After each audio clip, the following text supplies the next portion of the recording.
Bismillahirrahmanirrahim. Assalamu alaikum students. How are you all? I hope you all are fine. Students, on our workbook today we are going to do our test 3 on page number 85. Our test 3 starts from our act A, that is unseen comprehension. As all of you have already done a lot of unseen comprehensions, today we are going to do a comprehension of a poem. Here the question number 1 is read the poem aloud to your teacher. Wind on the Hill. So this is a poem about wind on the hill. Let's start. No one can tell me, nobody knows where the wind comes from, where the wind blows. Here in this poem, the poet wants to know that from where the wind comes. And he wants to find out the direction of the wind, that where it blows. And he says that no one can tell me and nobody knows that from where the wind comes and where it blows.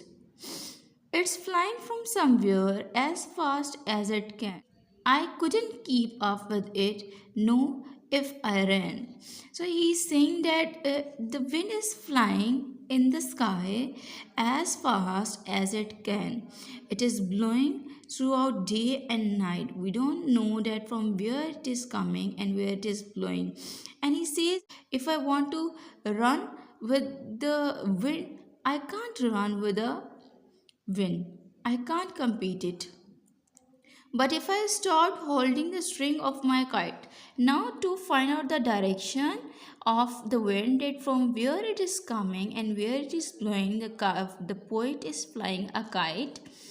And he says that if I stop holding the string of my kite and I let my kite to go in the direction where it blows, it would blow with the wind. Then the kite would blow with the wind for a day and night, and the kite will keep on flying from day to night. And when I found it wherever it blew, then in the direction where the kite will blow, then the poet will come to know the direction of the wind, that where it is blowing and where it is going. I should know that the wind had been going there too. Then the poet will come to know that there is wind and its direction is what. So then I could tell them where the wind goes. Then he represents the people to whom the poet is talking. So then I could tell them where the wind goes. Then the poet will be able to tell that where the wind goes. But where it comes from, nobody knows. But nobody knows that from where the wind comes. We can know that in which direction the wind is blowing, but we can't tell that from where it is coming. This is a poem written by A. Mill. Now students, let's read the questions about this poem. Here the question number 2 is give short answers to these questions about the poem. The part A is how does the wind fly? So it flies from somewhere as fast as it can. We have read this in our poem. It's flying from somewhere as fast as it can. So students, you will write the answer on your book like this. It flies from somewhere as fast as it can. Now the part B is can the speaker keep up with the wind? In the poem we read that I couldn't keep up with it, not if I ran. So the poet is saying that I can't keep up with the wind. So students, you will write the answer of this question on your book. No. Now the part C is for how long would the kite blow with the wind? So we read that it would blow the wind for a day and a night. So you will write the answer of this question on your book like for a day and a night. The part D is to whom would the speaker tell this discovery? Here I told you that there it is.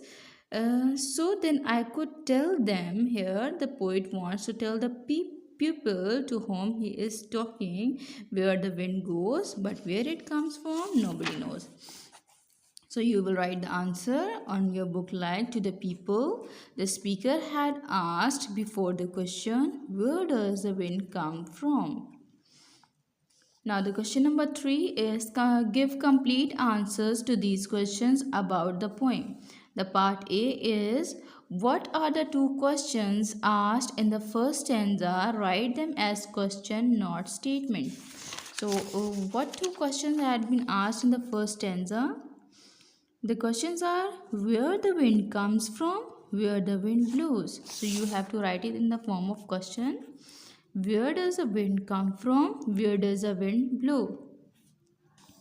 Now the part B is who knows where the wind comes from? So in the whole poem we read that nobody knows where the wind comes from. So you will write its answer on your book like nobody knows where the wind comes from. The part C is how would the speaker know where the wind goes? So the speaker is flying a kite to know the direction of so the speaker would know where the wind goes by flying a kite and then letting it go. So you will write its answer on your book like the speaker would know where the wind goes by flying a kite and then letting it go. The part D is what does the speaker find out about the wind and what is he not able to find out? We read that when the speaker found his kite, he would know that the wind had been there too. However, he would not know where it had come from.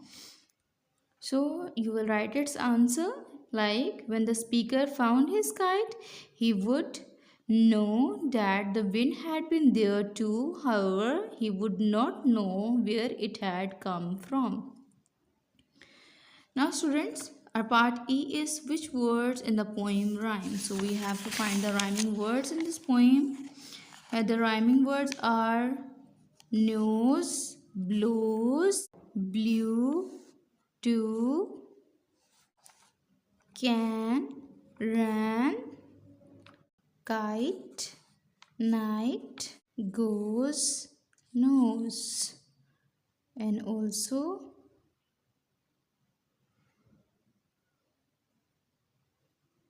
so in this way you can find out the rhyming words that make the same sound and they come at the end of the sentence. You will write the rhyming words on your book like nose, blows, can, ran, kite, night, blew, to, goes, nose. Now students, let's move towards Act B, that is textbook quiz. This is a textbook quiz. All of you have already done these comprehension question answers in your textbook. This is your test. Question 1 is give short answers to these questions. So you have to give short answers about these questions. The part A is who wears spectacles on his nose. So in the poem Nuruddin Uncle that we have read in the third term, we know that Nuruddin uncle wears spectacles on his nose. So you will write its answer on your book like Nuruddin uncle. Now the part B is which two animals argue all day in outside my window. In the poem outside my window, the two animals are magpie and squirrel that argue all day. So you will write it on your book like magpie and squirrel. The part C is where does Hadi make her bed? So Hadi make his bed in the hayloft.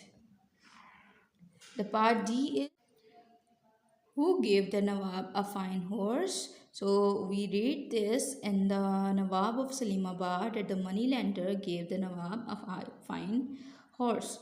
So you will write its answer on your book like the moneylender. The part E is what was Razi's dog called? So the name of Razi's dog was Timmy. She will write its answer Timmy. Now students, let's move towards the question number 2 of Act B. That is give complete answers to these questions. The part A is what did the tiger ask the old man to do to him and why? So the tiger asked the old man to hit him with the axe to show him that wounds made by sharp things can heal, but harsh words always stay. So you will write its answer on your book like hit him with an axe to show him that wounds made by sharp things can heal, but harsh words always stay. The part B is what happened to Uncle Salim. So Uncle Salim went up in Sammy's flying machine, which later crashed, but Uncle Salim was not hurt. Now let's move towards the question number 3, that is answer the questions about these lines taken from a poem in your textbook. There is a line taken from a poem from textbook that is to peep at fog asleep maybe and she never makes a sound. So first of all, we have to find out that from which point these lines have been taken. So these lines have been taken from the poem The White Window, and about which we are talking in this poem, to peep at fog. So which things peep at fog? We know that the moon peeps at fog asleep maybe. Now let's read the questions. There the question 1 is part A. From which poem are these lines taken? So these lines are taken from the poem The White Window. You will write its answer like these lines are from The White Window. The part B is who is she? So she is the moon. So you will write its answer the moon. The part C is where are the fog she is peeping at now and where has she been just before this. So asleep in the beds in the house next door is the fog, and the moon is peeping at the fog from the window. So you will write its answer like asleep in the beds in the house next door and at the window. Students, I hope so that today's lecture is clear to all of you. All of you have a very clear understanding of this unseen comprehension and this textbook quiz. All of you will do it on your book in a very beautiful, neat and clean handwriting, and will understand it and learn it. Allah Hafiz.